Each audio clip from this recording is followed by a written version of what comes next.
Our next guest is Anna Hoduski. This is not the first time she's been here at FRC's ProLifeCon. After her college graduation, Anna spent 15 months running and biking 3,000 miles.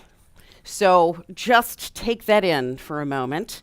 She has had speaking engagements totaling 60 plus across the country, and she did this to raise awareness for the pro-life movement. She's inspiring people all across the story with her physical stamina and her willingness to put herself out there for the cause of the sanctity of life. So please welcome Anna Hoduski. Video first, please. We're going to have a little bit of a short introductory video.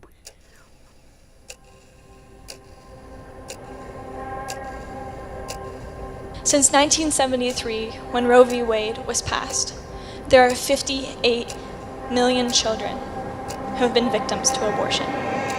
That is 3,300 children every single day. And that is one child that will die every 30 seconds. Abortion in America is the biggest issue that we face today.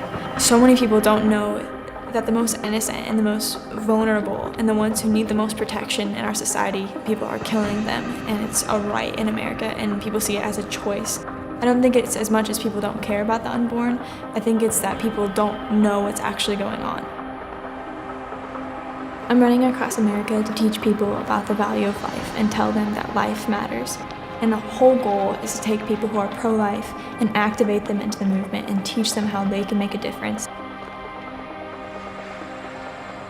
So every day, my goal is to run about 10 to 15 miles. I'll push myself if the only problem is that I'm tired, but if there's an injury, then I'll always try to back it off and wait and try to do different types of therapy to be able to continue on.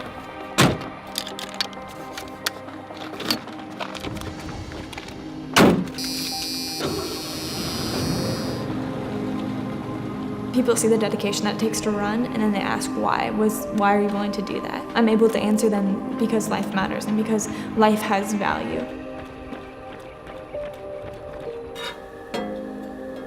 Day to day in the project, my heart and my focus is definitely the excitement that I get to spread the pro-life message. I love speaking at schools to younger children because they don't even know what abortion is a lot of times, and they don't even know what's going on in our nation. Another group I love to speak to are young adults because so many times they don't know how to get involved, they don't know what to do about being pro-life, and I love teaching them how to be activated. And I also love speaking in churches because it's a whole mixture of different ages of people, and you get to tell them about abortion, but they already know what it is, so I'm not as much teaching them, I'm just trying to inspire them to want to make a difference and to want to get involved. There definitely have been a lot of difficulties, but knowing that God is going to use this project is the biggest encouragement. And even when the miles feel smaller, the speaking engagements are sparse, I know that God has an end, and I know God has a purpose to this project, and it makes every single step of the 3,000 miles worth it. Every single step matters.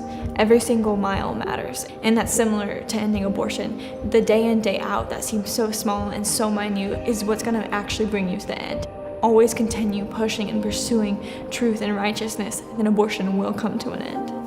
I think God loves the pro-life movement. I think God loves what we're doing and what we're fighting for. In Psalms 82:4 it says, defend the weak and the needy. And I can't think of any person on earth who is more weak and who is more needy than the unborn. I think the number one thing people can do in America today is pray.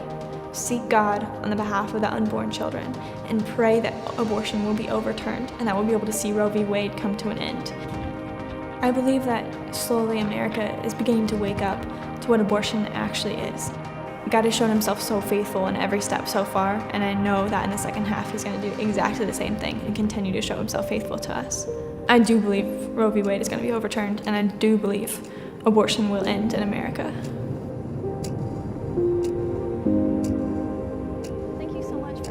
ProLifeCon. I'm so excited to get to be here this morning. I want to begin by sharing a little story about the run, and that video gave you kind of a good idea of what it was like running across America, but I want to share with you one of the times that was one of the hardest for me. It was actually when I was in the deserts of Southern California. And when people think about running, they think about leaving their front door and going outside and running for a little bit and then going back home, having a warm shower and being able to sleep in their own bed at night. But as we ran across America, we were completely homeless, and we actually lived in the back of our van. And when we were in the deserts of Southern California, it was very difficult getting out, running through these deep desert sands and not knowing how far I'd be able to make it that day. And as I ran through the sands of California, I was running next to the interstate, and the hills going up were so steep that I was afraid I was going to fall down on the interstate and not be able to make it up those hills. And as we went down those same hills as I was running, again, it was so steep that I was afraid I was going to fall on my face as I continued to run. But I kept praying and asking God to give me strength to be able to continue through these deserts and to be able to continue through these hardships of this run across America. As I came down one of those extremely steep slopes, I was being cut by cactus all over my legs as I went, and I actually ended up tripping, and I stumbled and fell into a ditch. And I looked down at my legs, and they were bleeding from the cactus cuts, and my hands were bleeding from the fall. And I remember thinking, as tears began to fall down my face, and thinking, how did I get here? I'm in California, all by myself, in a ditch in the desert, covered in blood. God, how did I get here? Am I making a difference? Am I actually affecting the pro-life movement as I run across America? Well, it all started, as the movie said, because God called me to run across America. And when he called me, I knew he'd make a way. And no matter how many deserts I had to cross, and no matter how many mountain chains I had to climb, I knew God would enable me to make it across America. And the whole reason is because life matters. Life in the womb has value that I can't even express with words. But I think all of us kind of understand how important life in the womb is. As I ran across America, I want to encourage you that I found so much hope. Even in the hardships, even in the people who said no to the pro-life message, I still found so much hope. There are people all across America who are so excited to get involved in the pro-life movement. Don't be discouraged when you get some no's. Don't be discouraged about the times of desert in your life. Know that God is going to make a way, and know that God has people in places where you'll be that will be activated by what you do today. No matter what God has called you to, don't be afraid to go through the deserts. Don't be afraid to go through the hardships that might come with a pro-life movement. As I ran across America, one of my main platforms was actually speaking. I tried to speak to anywhere that would open their doors, whether it was a church, a youth group, a pregnancy center, anywhere that would allow me to speak so that I could share the pro-life message. Sometimes the groups were as small as 2 to 3 people, but I knew whoever God had brought to hear me speak was who God needed in those moments to be able to spread the pro-life message. All they need is to be activated. So our goal was to first go into these places and educate them what abortion actually is and what actually happens when people talk about abortion. Our next goal was to take people, now that they're educated, and activate them, make them pro-life in their own towns and their own cities. But how do you do that? Well, we actually ended up meeting with local pregnancy centers and local elected representatives, and we asked them, what do you need? What pro-life help could we give you to enable you to better help people in the pro-life movement in your specific community? And they would give us a list. So from formula to diapers, or from volunteers to yard signs for campaigns, we got exactly what they needed, and we were able to plug people in to the pro-life movement right where we were. So I want to encourage you that right where you are, you can get involved. Another amazing way that we were able to affect people with the pro-life message was through our social media, our website, and our use of videos.